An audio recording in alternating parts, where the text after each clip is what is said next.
In this video, we're going to be using Dirty Ginger by the Shaving Shop Club and the Stephan's Standard 15/16 straight razor. Stay tuned. Hey there folks, and welcome back for another video. I'm your host CDB, and it's so good to be with you this Saturday morning. Today, we're going to be using the Dirty Ginger by the Shaving Shop Club Sneaky Pete. The scent on this, to me, is like sort of ginger ale with some rum. The notes are listed right there.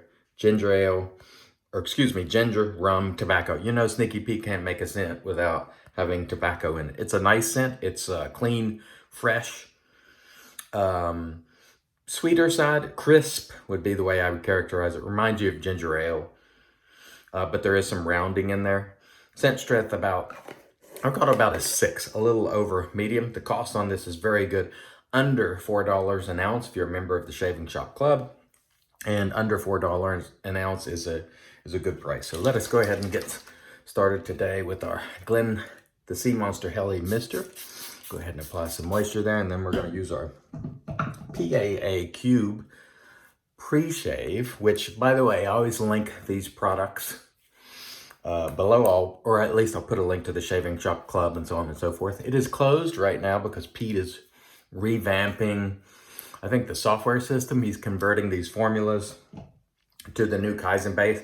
So I'm not going to give you the ingredients because this will likely change when the Shaving Shop goes back online. I believe it goes back online either the 4th. Yeah, I think it's the 4th of July, which is Independence Day. So happy Independence Day, everybody.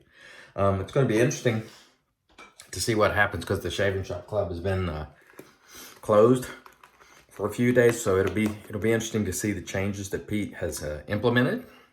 It makes a really nice creamy lather. I don't know if you can see that.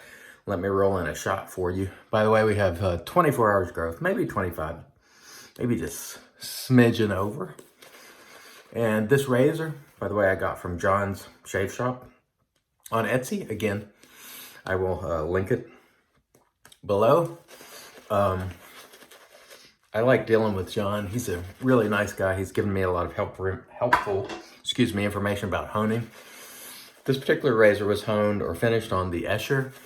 I got lather running down my brush here. By the way, this brush is available in the Shaving Shop Club as well. I love this brush. I use it every time I use a Ariana and Evans or Shaving Shop Club product. Plenty of lather here. No problems with that. In fact, maybe too much lather. Let me rinse this off my hands. We don't need a ton of lather. We just need enough to get the job done. You don't really need a seriously thick lather. Even for straight razor shaving, it just needs to be hydrated and slick. And this is a nice scent. It's clean. It's fresh. It is right in my wheelhouse. I'm not sure that this is a scent that everybody will love universally because it's got that ginger. I like ginger as a scent. Some people aren't, crazy about it. But it comes off really clean and fresh for me. And so I really enjoy it. And again, there's a look at the tub. Okay, let's get started today with, what is this? Straight razor shave. I wrote it down. Number 48. So we're plugging along, still in that learning phase, but doing quite well. And the edges from John's Shave Shop, I find to be good, or at least they've been good for me. Again, this one was honed on the Escher, which I believe is a German stone, if I'm not mistaken. Correct me below if I'm wrong. Obviously, I don't have an Escher. I've never used one, but nice edge here. Again, this blade is, I believe it said 15/16, and you can really hear it. That hollow grind really gives you that burnt toast, like buttering burnt toast sort of sound when you use it, which is really appealing to a lot of people. With straight razors, they usually call it singing. With double-edged razors, they usually call it feedback, but it's very nice. And this is a good edge and a very nice razor. This razor dates back, I think, to the 40s. And I think it's pronounced Stephan's standard and not Stevens. So if you're familiar with this and I happen to be wrong, correct me or confirm that it's Stephan's and not Stevens. I think it is, but I'm not always right. So hope you all are having a great weekend thus far. I want to mention a channel here while I'm getting ready to reapply some lather. Spider Shaves for TSC, and I believe that stands for the Shaving Cadre, which is a forum.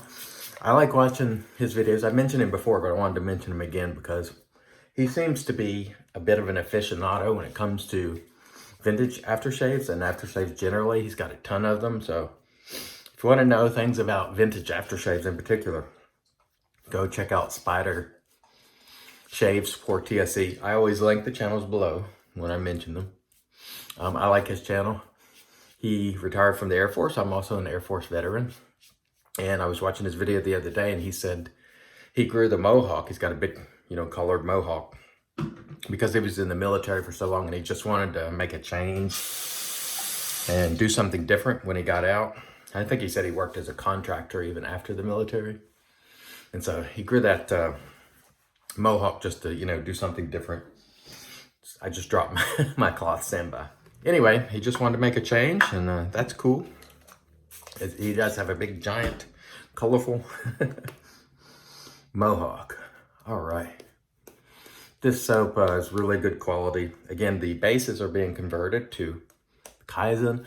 I am really curious to see what changes Pete makes. I'm pretty sure he said he was making changes to the software system. So that should help with fulfillment. I imagine he's going to get a ton of orders when the shop opens back up on 4 or 5 July, whenever that is, because I think Peaches and Cognac's going on sale to the general public.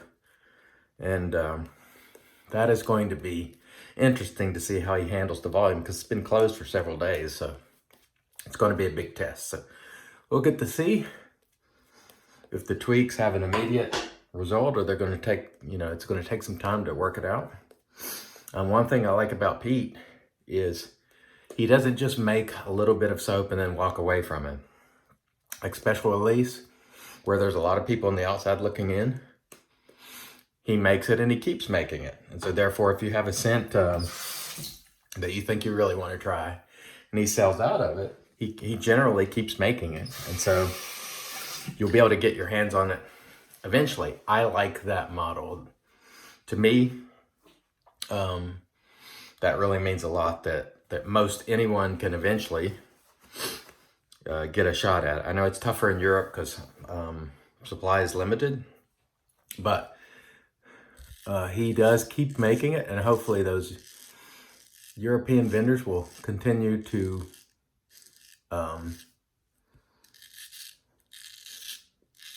stock his product, and you guys will be able to really take advantage of it because he makes a wonderful product. The edge on this is really nice, I think. It's just working great for me today. Just feels really nice and smooth. And this stuff is slick. This is not the Kaizen formula. This is old. This is the old formula. But it works very, very well. And I contend, and again, I know artisans don't like it when I say this, but I'm not a mouthpiece for the artisans. I'm not a member of the artisans union. I'm here to speak my mind. Personally, so for example, I have this, which I like and will keep. I'm not going to rebuy this in the Kaizen base. This is great stuff in its own right. And so, if you already have a soap scent that you love, I don't see a compelling reason to buy the new base. Each base improves, but it's incrementally. It is usually not night and day. Now, the differences between, let's say, if they make a base 3-4 years ago and now, it's going to be quite a bit, but from one version to the next, they're usually, the improvements are incremental. And I personally will not buy the same soap that I already have in a new base, unless it's just So much of a difference that it can't be avoided. And this soap here, as you can see, from a performance perspective, it's plenty slick enough. Makes a great lather. It works well. And one of the things I'd like to see is sort of what PAA does, whereas maybe the new base is a little more expensive to make. So he has like CK6, but he also offers the original for less money. I think that's the terrific way of, for me, that's a terrific way of doing it.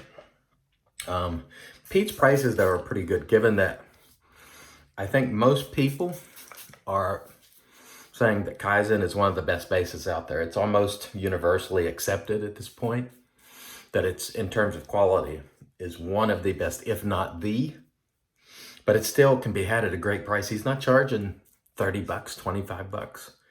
And so it's still a good value.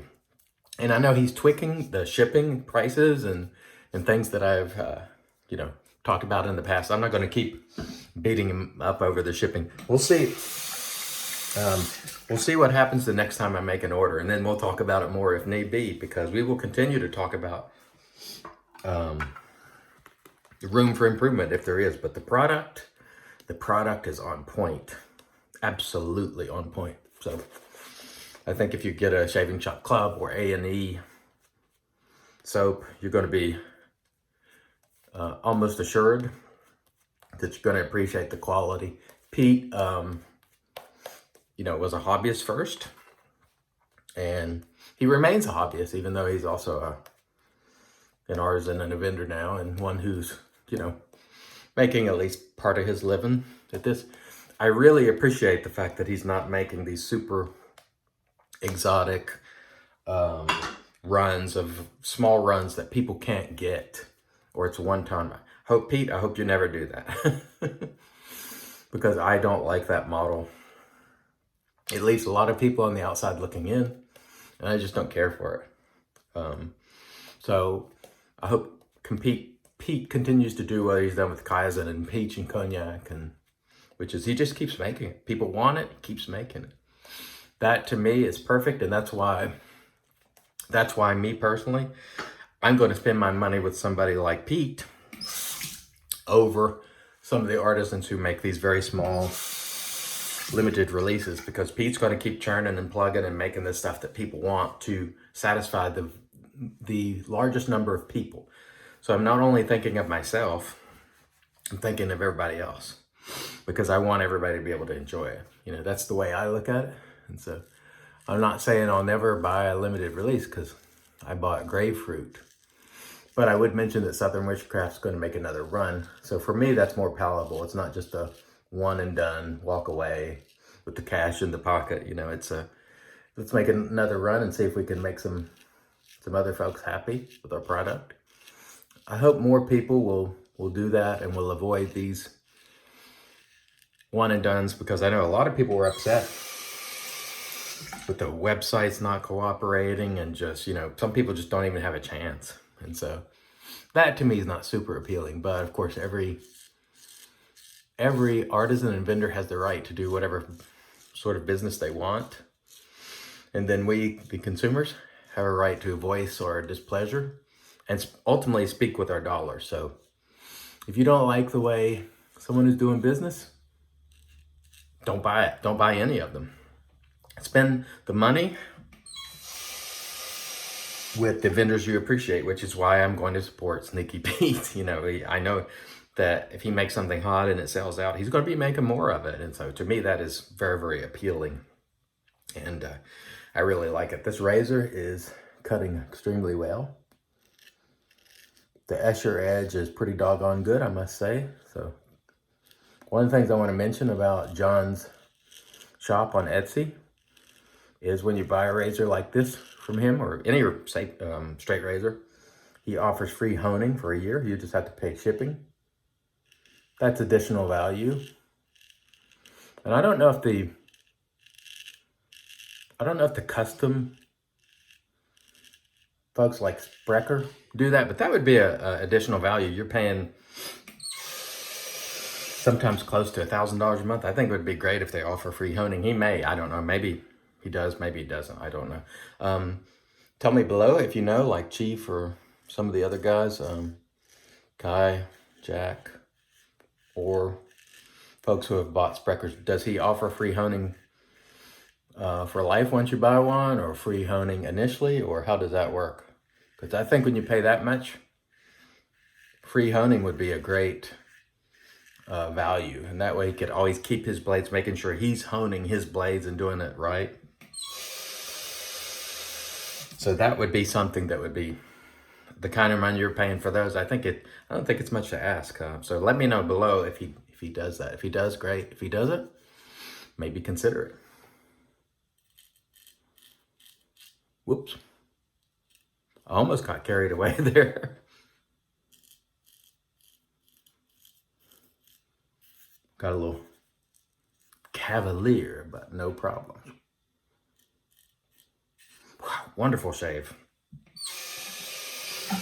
Excellent edge on this blade. Okay, let me wipe this blade off, and then we're gonna jump out and do a rinse. We'll come back and get into the post. Stay tuned.